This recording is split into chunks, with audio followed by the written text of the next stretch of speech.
right. Hey, guys. Hey. Welcome back to the Talkaholics podcast. This is Iman. And this is Razia. So for today's episode, we kind of hinted towards it in our last episode because So left you on a cliffhanger, exactly. We got excited about a movie near the end of our last episode, but we didn't have enough time to talk about it, so we're going to talk about it today. Yeah. Today being the same day as the last episode. Okay, I'll cut that out. Podcast magic. Okay. So we're going to be talking about Knives Out, which I believe, actually, I'm not even going to say anything because y'all know with our editing and our uploading, this might come out a little late. No, but sad about that. it was in theaters when I saw it. And so for people who don't know, Knives Out, it's like a comedic murder mystery. Yeah. And it was great. I loved it. I'm just gonna say that off the bat. It's basically like a live action Clue. It's like Yeah, a Clue. it was. I think it was done very well. Yeah. I think that, I don't know about you, but for me, okay, so with me, with like any mystery, like I love watching like psychological thrillers and stuff like that because I love trying to figure out what the little twist is. Yeah. And for me, I figured it out pretty early on. Did you? For the movie, yeah, okay. I did.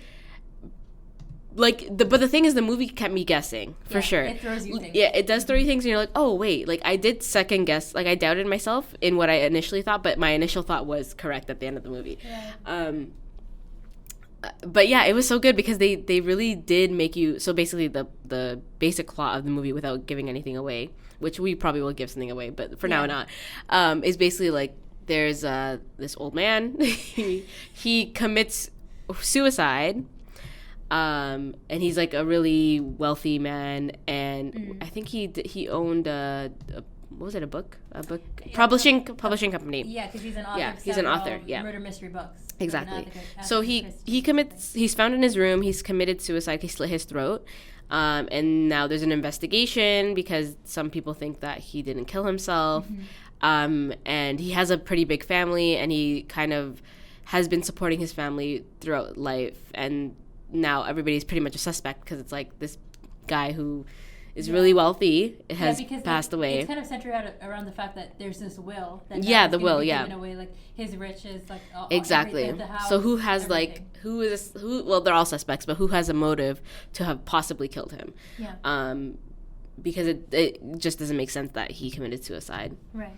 And like, I don't know if I want to give it away for people because it's still really new. It's still really new. But the way it does end and the way it explains everything is very like it's very methodical. Like yes, it's very everything is done for a reason. Every little thing is done for a reason. Yeah. It's just like so I loved it. You know, for murder mystery, especially too, like it's a type of thing where like every twist and turn does have to make sense because there's that believability aspect. Yeah. As a viewer, you want to understand. Okay, that makes sense that thing was put there instead of it kind of. So that movie was really good about making sense of everything. Like you're saying. Yeah, like, exactly. You're like, okay, I can like understand that logically. Yeah. In real life, that would happen.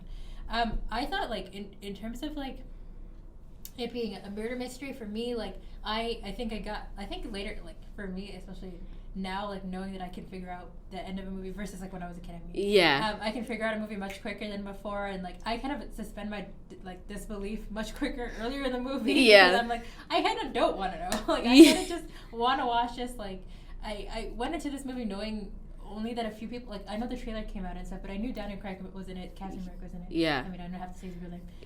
And like a few other people that I was like, this is enough for me to sell me to watch this, and especially because it felt like such a fun movie. Yeah. Like, this isn't a movie that takes itself seriously, which I love. Yeah. It's refreshing for me in terms of a lot of new movies that have come out. Yeah. They have some sort of like political movies are great and stuff, but like I feel like there's no expectation for this. Like this is just go in there, eat some popcorn, have fun.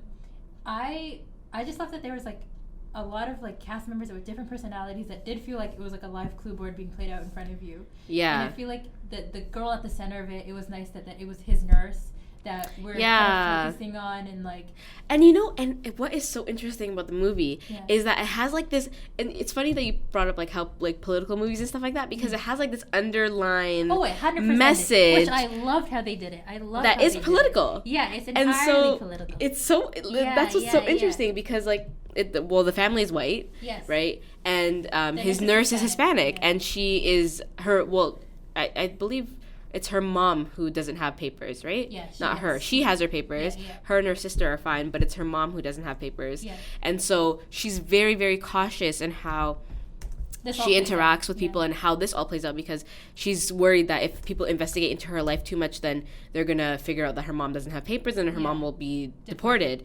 And then we know with the states right now, like, for all they know, like, they could be deported too, even though they have papers. So she's very cautious and she's very worried for her mom. And the interesting about her character is that she can't lie. When she lies, she throws up. Like, Which it's I a physical. It's gimmicky, but it's gimmicky, but but you're like, okay, cool. It's cool to play with, and it does come back around nicely at the end, which I like. Everything. That's one thing about this movie. It's like full circle. Everything has a callback. Every single little thing, like that an object, a reference, a piece of clothing, everything comes back to the end. If they had a single shot of it, it does make sense. Like, I love that. It was like almost like watching. It's almost like improv too, right? Like when every kind of reference is made to have a purpose by the end, and then you're like, haha, this is funny. Yeah, exactly. Guys, I remember that part. You know? Exactly. And like going back to the political part, my favorite kind of stories, movies, short story, like anything that presents itself as being funny and fun and purely entertainment. Yeah. But at the end of the day, has a message. I think that is the best way, personally. Exactly. That you can communicate a certain message, because people are not going into it knowing that that's that discussion. Yeah. They get told it, and then they're like, oh, do you know what I'm saying? And I like the way the film did it, because it really like poked fun at like the current political climate. This doesn't really give anything away, but like it does poke fun at the current political climate, especially that one time. There's that one scene where they're all sitting down, the family's all sitting down together, talking to each other, and it's like this debate going on about Trump. Yeah, and I like how they were very flat out about it. Yeah, they were very, like, they didn't even, like, try to cover it up that they were talking about Trump. No, they were talking about Trump. Yeah, it was like one side of the family was, like, against Trump, and one side of the family was for Trump, and it was, like, back and forth. Yeah, it was that awkward dinner party where, like, the one uncle, it was a guy. It was one uncle who was like, you know, Trump, what he's saying, he's doing the right thing. Yeah, exactly, and, like, exactly. Obviously, I think it was really the women of the family who were just going, what are you talking about? Yeah, and he was, I believe the conversation was specifically around Mexico, right? Yeah.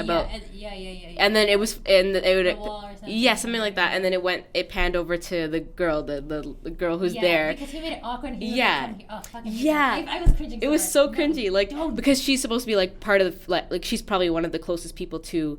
And they respected because she was the nurse. Exactly. And so then he like brought her over. He's like, give us your opinion, kind of thing. You don't mind. And then everyone's like, no, don't pull her in. Yeah, and then, but yeah, they do. Yeah, they definitely bring it up, and it's so interesting because like the genre of the film doesn't really. It's not really something you find is what they'll do. They won't bring politics into that kind of genre. Especially race. I feel like. Exactly. So it was interesting for sure. Yeah. And I liked just going back to her character, like I liked how they had that running joke. It's such a stupid, dumb, simple joke. Yeah. But the running joke that no one knows where she's from. Yeah. Every single time they said somewhere different. Yeah. It was like Ecuador. Yeah. Brazil. Literally every single time they introduced her, they were like, "Oh, this is what was her name, Maria or."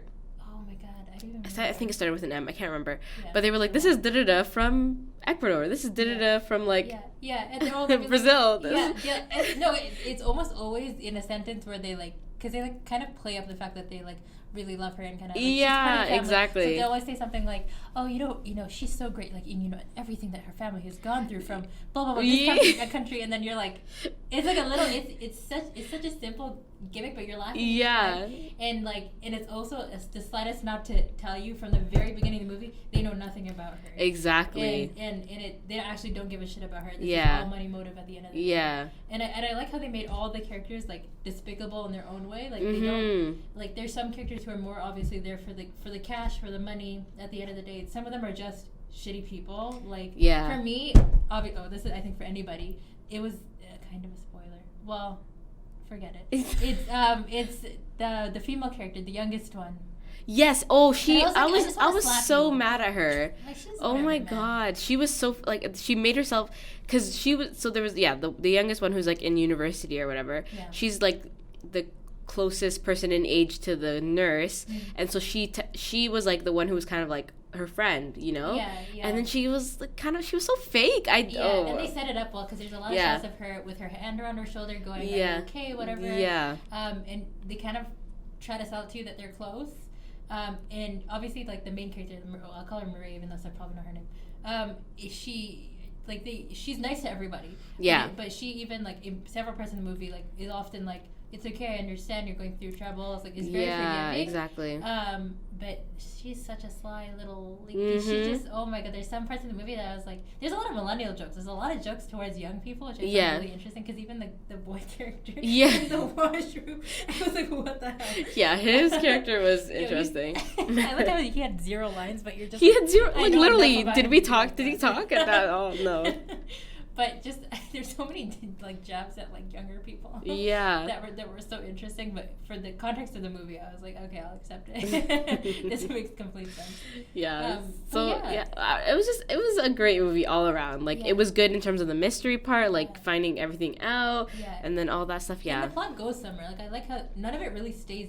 A lot of it is in the house, but not a lot of it stays in the house. You can go places. Yeah, and exactly. visit things and, like, and it does keep you guessing a lot. I do want to talk about Daniel Craig's character for a little bit, because I feel like in my personal opinion, I think he did the best. Yeah, he was my favorite. Because for sure, holy moly, such a difference from obviously James Bond. So different. First, his accent. First of all, where is his accent? Gone. He was like exactly so different. And, okay. I think it's a little inspired by, because he did a movie called Logan Lucky, which you 1,000% I haven't seen it. watch. No. It is probably on Netflix. That was genuinely one of the funnier movies that came up that no one watched. Like, Channing Tatum's in it and Adam Driver. So funny, because he also plays an American from the South, but, like, even more, like, white trash. Like, he goes for it there. But it sort of reminded me of that. But this one he's such especially a murder mystery, you're so used to the detective being very on the ball and, like, he's very, like, laid back, and even the way he spoke was, like, very slow, and like everything he said was thought about. Like, he thinks before he speaks, and, like, he's brilliant. But what I loved in this twist of a detective character is that he's kind of, like, a little goofy. He is. He's kind of, like, clumsy. He's not clean and confident like a normal Mr. detective. That's what he wants you to think. Yes. No, exactly. Obviously, we know that he can connect the dots better than anybody. But in terms of, like, even like the way he runs in the movie, even the way, like, he's just, I feel like he gained weight for this movie too. He's a little bit more like fumbly than usual, like the actor, I mean. And then like his chemistry too with the main character, I loved a lot. Yeah. It's like it's really, like, from the beginning, like, really kind, and, like, you definitely can read people really well. And his, obviously, any interview scene with him and any other character, like, the best. He's in so that funny. throne, that's, like, my favorite is right in the beginning, before they even introduce you to him, where he's just sitting in the background, and, like, they and everybody was just like, everyone's just like, because first you don't know he's there, and then suddenly there's a dude sitting in the back, and you're like, who is that? And even the characters are like, so, like, are y'all gonna tell us who that is? And they just completely ignore it. They're just, like, continue to ask questions. And, like, his introduction into the movie was really good. Like, I really liked his character. Probably my favorite character, other than the girl, the nurse. Yeah, I thought she was great too. Well, and one other thing about the detective is, like, the very last scene. I love how that was acted out, about how excited he was to get to his revelation. Like, he's just like, and about this, and he's, like, pacing, and he's, like, not even wearing his blazer anymore. He's, like, sweating profusely, like, just like that showdown between, him and the other character. That was just, like, I loved watching that. It was paced so well. You're, like, listening to every single detail he's saying. I love that, how the entire scene was, like, directed and, like, done. It was, like, the greatest monologue at the end.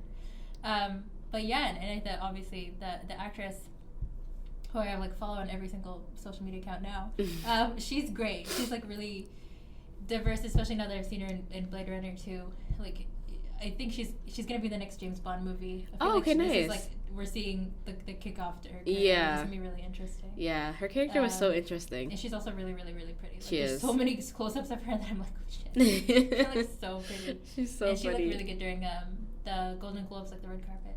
Oh, I didn't see it. I kept up, obviously, you know me. I kept up. Yeah, I know, for sure. I saw your tweets. I really did. It was the best. It was really good. But yeah, I guess we were saying go watch it. Please. Oh, 100% go watch if it. It's in theaters near you still by the time this comes out, which I don't know. It probably will not. I don't know. Yeah, it's been out for a while. Yeah, I mean, it's doing really well at box office, which I love. I love that it's a really good signal, I hope, to content creators or film directors to say, like, hey, just make more stuff that's like this. This is what people want to see. It's fun. And it kind of, initially why I was intrigued to watch it was because it kind of reminded me of that movie that came out a couple months before this that was, what was it called? It was that movie where, like, this girl gets married into this family and then they have to play a game of hide and seek. Oh, it's a horror movie though. Yeah, but it's like completely different. But it's a little aristocratic, like it's. Yeah. Okay. So I saw that movie. I can't remember what it's called, but I saw that movie without knowing anything about it. So I was shocked. When I saw the movie, I was like, "What is going on? They're trying to kill the girl.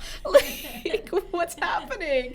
But then I was like, "Oh my god, is this gonna be that kind of movie?" Because I was like, it looks similar to that. Yeah. But I was pleasantly surprised that it was very different. Yeah. That's awesome. Yeah, no, please go watch it. I think this is worth the theater watch only because I love crowd interactions with this kind of a movie. Yeah. I'm just like, there's one guy in my crowd. I feel like I'm always stuck with the one guy in the theater who's like way up, way front, and he was like laughing the hardest at like the jokes no one was laughing at. Or like, it was just supposed to be like a kind of joke, but he was like, whoa! Just like. Was your theater full? Yes. Okay, see, when I saw it, my theater wasn't very full. Did you watch it after me? Like when I watched it, I think I watched before you. Oh, shoot, okay. Which is interesting, but I watched it at STC.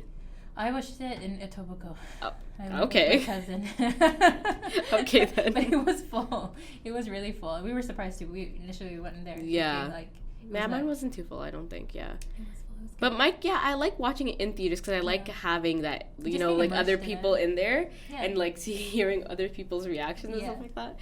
But yeah, our whole theater was cracking up the entire time. Yeah, and I mean, I'm not gonna talk about it in detail, but like the final scene for me, like wrapped up everything so well. I loved, like, literally it validated me so well because I knew what was like I knew who or what was gonna happen. Yeah. Or not entirely what, because like the like I said, every little thing counts, and what you find out happens in the end. It's like that was so thought out. Like you had to really think about every single thing. No, but I mean even the very, very final scene. Like the shot, the yes. I lived for that.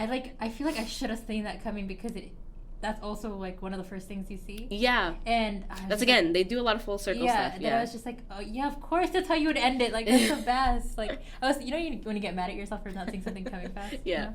And then I was like, yeah, oh my god, this is so great. This is so fun. I don't know. I just again with like we were talking earlier, like there was a lot of people in this movie who we haven't seen act this way before, which is really refreshing. Yeah. Like, I think it's another thing why people loved the movie is because we're seeing Daniel Craig again, someone who plays like James Bond, a very specific, stern, put together guy, who is not this in this movie, and then obviously Captain America. I think the first big movie he's done since the Avengers. Yeah. Yeah. Right. Yeah, I don't remember anything else before. Yeah, because everything else was during. Yeah. And I remember when the movie came out, everybody was talking about his knit sweaters. Yeah. in the movie, everyone loved it, and like he plays like a little bit of a jackass. He's called the black sheep in the movie. Yeah. In the movie. Like he plays that character in the family. Like a little bit more rowdy, which again is the opposite of Captain America, who's supposed to be the representation of like this wholesome man. Yeah, definitely. So I could tell, like when you can tell someone's enjoying playing their role. Yeah, I was like he loves not having to. Like, he played it well. He played it well. Like I loved it. I loved it. And I'm trying to think like of movies that like we've seen people play roles that we are not used to seeing from them. And the first thing that came to mind, because we talked about this beforehand, is Jamie Foxx, because I feel like he can play a lot of different types of characters. Yeah, but he mostly, or at least early in his career, he played a lot of comedic characters. Yeah, and like his music career, which like, I mean, he's great. He's usually good at making kind of like one big song, and like that's about it. But he has a certain persona, like in his personal like life, he's just like kind of a womanizer, like plays that funny, charming guy. But then he goes into a dramatic role, and you're like, who the fuck is this? Yeah, like, you're just what? You're talking about Just Mercy, right? That's a more recent one. But he before that he played Ray. Like Ray Charles. Oh yeah. Did you watch it?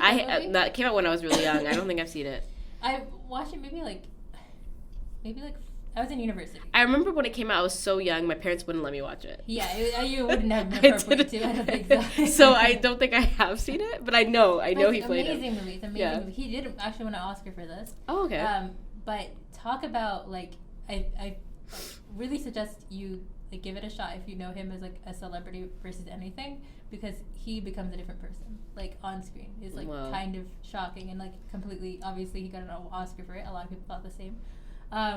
He plays Ray Charles, who we all know a lot of his music. Like he sings a song, "Hit the Road Jack," "Don't You Come Back," and a lot of other songs that like you hear like in the backgrounds of movies that you're like, oh yeah, of course I know that song, but you never connect it to one person. Yeah. Ray Charles is that person.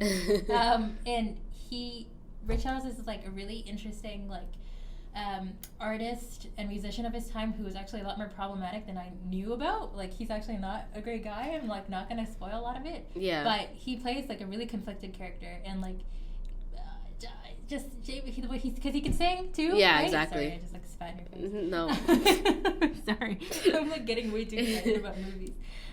He plays a very specific character, and I also think Ray Charles can't see, like he's blind. Yeah, Ray Charles is blind. Yeah. And so like just the whole vibe, like everything that he took on for that character was like mind-boggling. You have to go see it. It's hard to say. I really should watch it. Like, I don't know why I haven't seen it yet. You're not gonna like Ray. I'm just telling you right now.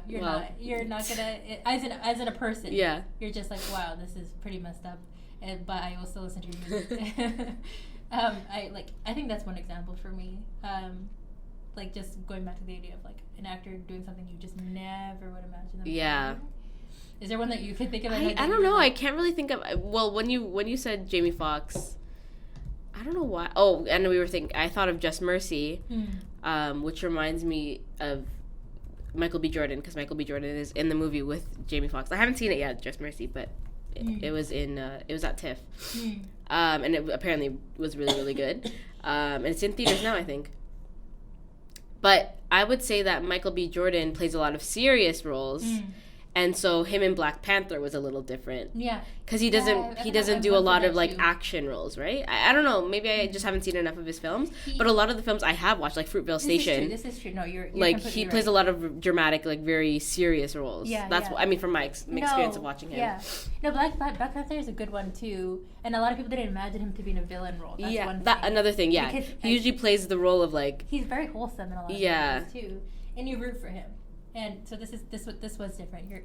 And one thing I just thought of because you mentioned him was he was in a Zac Efron movie. What? He was in a stupid comedy. You know the Zac Efron movies. Yeah. I stopped watching them. It's not. I'm not saying it's a good movie. He was in a Zac Efron movie basically, and he plays a kind of main character. Mm-hmm. He's his best friend. Essentially, okay, the whole movie is about these three guys. Wait, what's that? She's on the phone. Oh, sorry.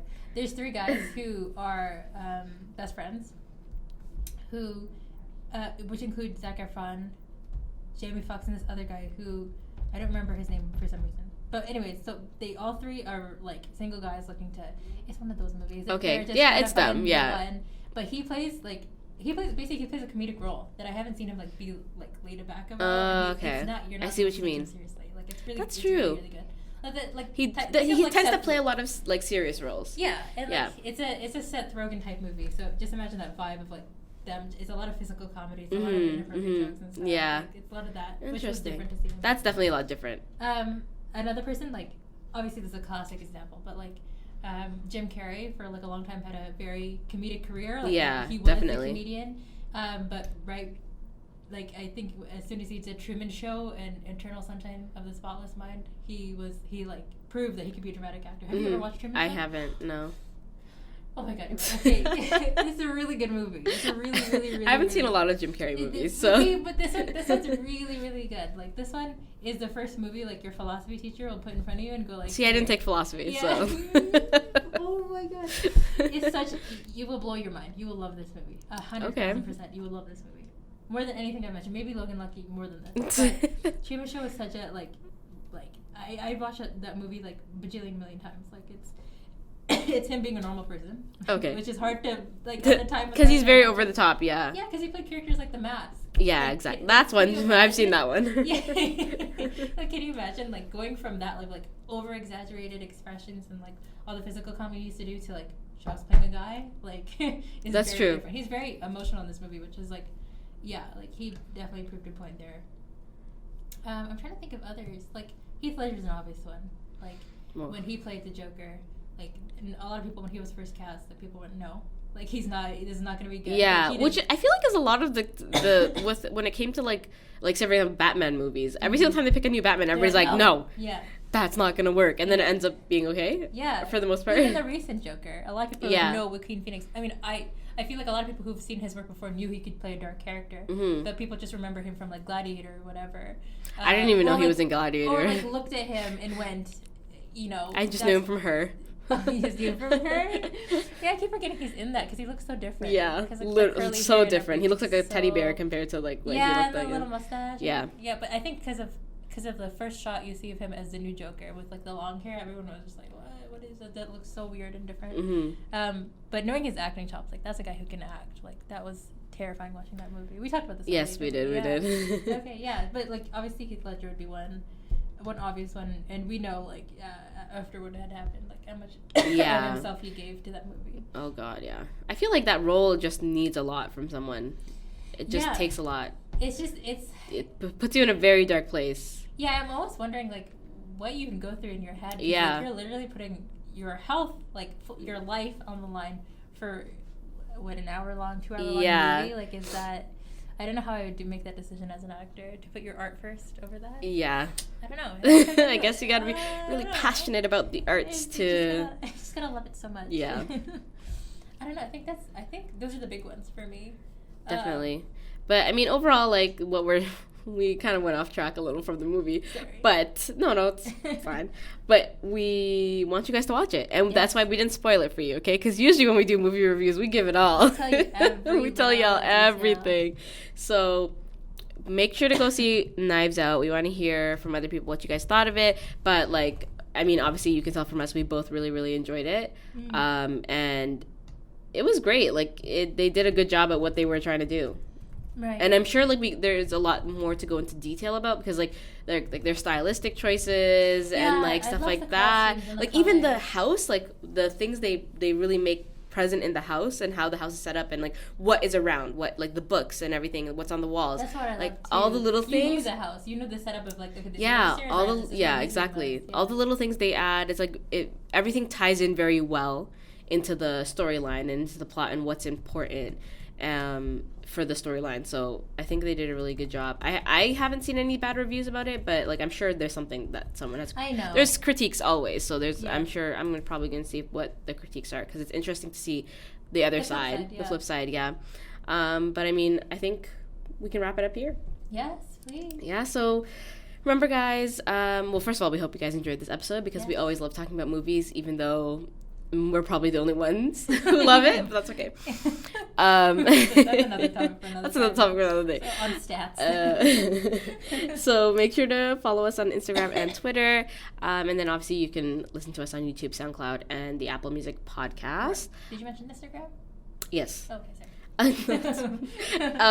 But other than that, we'll talk to you guys on the next one. Okay, bye guys. Bye.